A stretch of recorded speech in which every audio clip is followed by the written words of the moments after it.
Sleep when you're dead. Rise and grind. No days off. For years, we treated these phrases like commandments, like if you just sacrificed enough sleep, enough peace, enough sanity, success would eventually reward you for the suffering. But something strange started happening. The hardest workers weren't always winning anymore. The people bragging about 18-hour workdays were exhausted, distracted, emotionally numb. Their creativity collapsed. Their attention spans shattered. And behind the scenes, many of them were quietly burning out while pretending to be productive. Meanwhile, another group of people started dominating, not by working harder, by disappearing, by taking walks with no phone, by staring out windows, by scheduling rest like business meetings, by protecting boredom like it was $1 million asset. At first, it looked like laziness, but neuroscience discovered something uncomfortable. Those lazy moments were often the exact moments the brain was doing its highest level work. Stop glorifying the hustle and start mastering the art of strategic laziness. High achievers don't just work differently, they rest with a purpose that borders on the scientific. Learn how to stop the relentless grind and start using deliberate recovery to outpace your competition while everyone else is burning out. Because the future doesn't belong to the person who can grind the longest, it belongs to the person who can recover the fastest. There's a biological ceiling nobody talks about. Your brain is not designed for infinite output. It's not a machine. It's an energy management system pretending to be a thinking system. And modern hustle culture completely ignores that fact. By 2026, productivity researchers began noticing a brutal pattern. People working beyond 60 hours per week weren't producing proportionally more results. In many cases, they were producing less, more mistakes, worse decisions, lower creativity, slower reaction time, increased emotional instability. The scary part? Most of them didn't realize it was happening. Because busyness creates the illusion of progress. You answer emails, switch tabs, reply to messages, join meetings, open another app, consume another podcast, refresh notifications. Your day feels packed. Your brain feels overloaded. So naturally, you assume you worked hard, but deep cognitive work and frantic activity are not the same thing. In fact, constant movement is often a defense mechanism. Real thinking is uncomfortable. Sitting alone with a difficult problem forces the brain into uncertainty. It creates tension. Your mind wants escape. So instead of confronting complexity, people hide inside motion. Scrolling feels productive. Researching feels productive. Multitasking feels productive. But neurologically, context switching is devastating. Every time your attention jumps from one thing to another, your brain pays a tax. Tiny fragments of mental energy get burned during every transition. And by the end of the day, your cognitive bandwidth is shattered, even if you barely accomplished meaningful work. That's why some people feel exhausted after doing almost nothing important. Their brain never stopped switching. And this is where the biggest myth collapses. Because the brain's most important processes often happen when you appear to be doing absolutely nothing. There's a network inside your brain called the default mode network, and it changes everything. Scientists discovered that when you stop focusing on external tasks, a hidden system suddenly activates. It's almost like the brain switches from input mode to integration mode. This network lights up during moments of rest. Showering, walking, lying on the couch, staring at the ceiling, sitting in silence during a long drive. And strangely, this is where breakthrough thinking often happens, not during the meeting, not while grinding at your desk, during the pause afterward. Because the default mode network starts connecting ideas that previously seemed unrelated. It synthesizes memories, emotions, experiences, patterns, and problems beneath conscious awareness. That's why solutions appear in the shower. Why songwriters wake up with melodies at 3 a.m. Why entrepreneurs suddenly solve a business problem halfway through a walk. Your brain wasn't idle, it was processing. But modern life is terrified of silence. The second boredom appears, we kill it instantly. Phone, music, video, notification, content. We never let the brain enter deep internal processing anymore. And that may be one of the biggest cognitive disasters of our generation. Because boredom is not empty. Boredom is the doorway. Elite performers understand this at an almost disturbing level. Some CEOs intentionally schedule thinking blocks with no devices allowed. No music, no stimulation, no information, just tension. Some athletes sit alone before competition without touching their phones because they understand overstimulation destroys neurological sharpness. Some writers disappear for hours with nothing except a notebook and silence.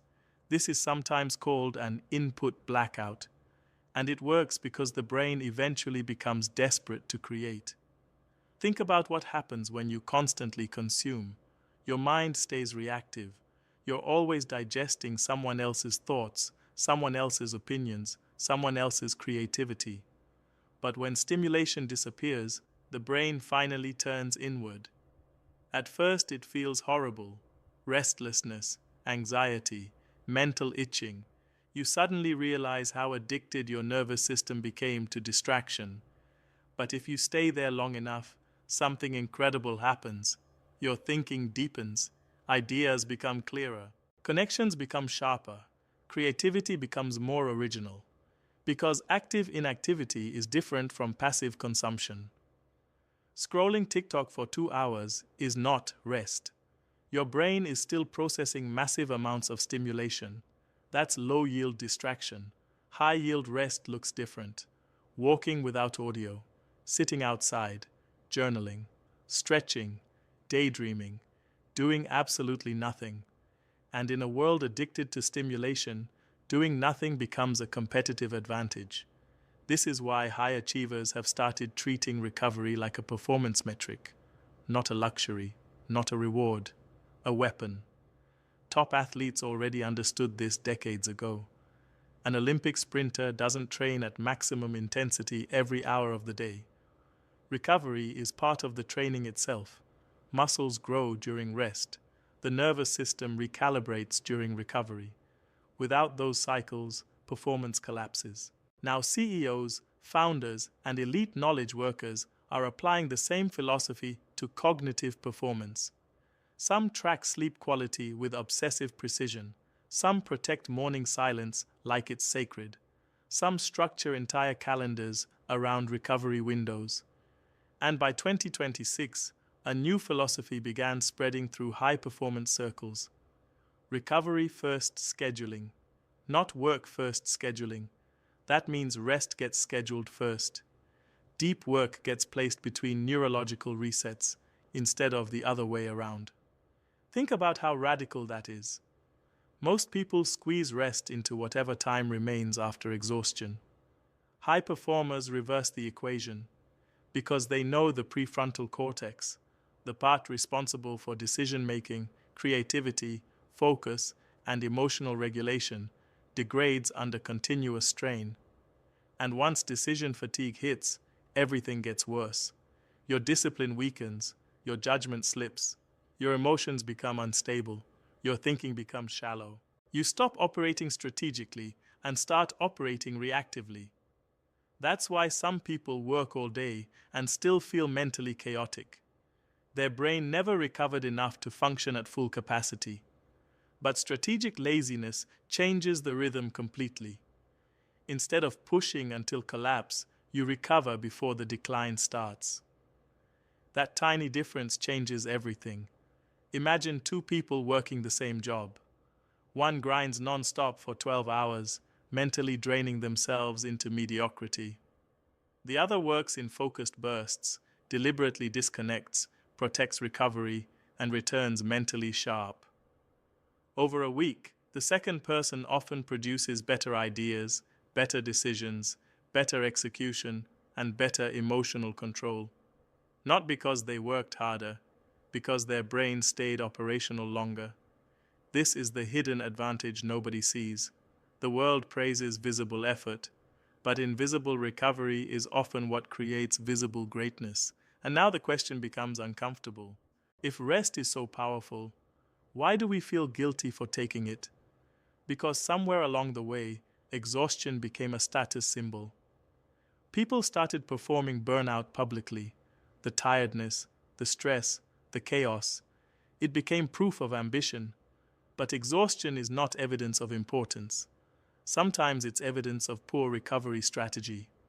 The highest performers aren't trying to look busy.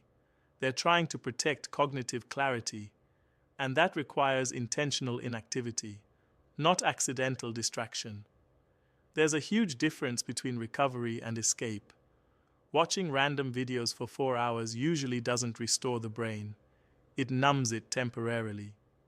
Real recovery often feels quieter, more intentional, sometimes even uncomfortable. Because when stimulation disappears, unresolved thoughts finally surface, and many people would rather stay distracted than sit alone with their own mind. But the people who learn to tolerate silence gain access to something rare: depth. They think deeper, create deeper, understand deeper, because the brain finally has space to process reality instead of merely reacting to it. So how do you actually apply this? Start small. Micro breaks matter more than people realize. 2 minutes of silence between work sessions, 5-minute walks without your phone, short periods of staring out the window instead of consuming content. These tiny resets interrupt cognitive overload before it compounds. Then build deeper recovery cycles. 1 hour each day with reduced stimulation. No endless scrolling before sleep. No constant background noise. No compulsive checking. Protect moments where the brain can drift naturally. That's where integration happens. And most importantly, learn to identify the difference between high-yield rest and low-yield distraction. Ask yourself a simple question after any break. Do I feel mentally clearer, or just temporarily entertained? That question changes everything.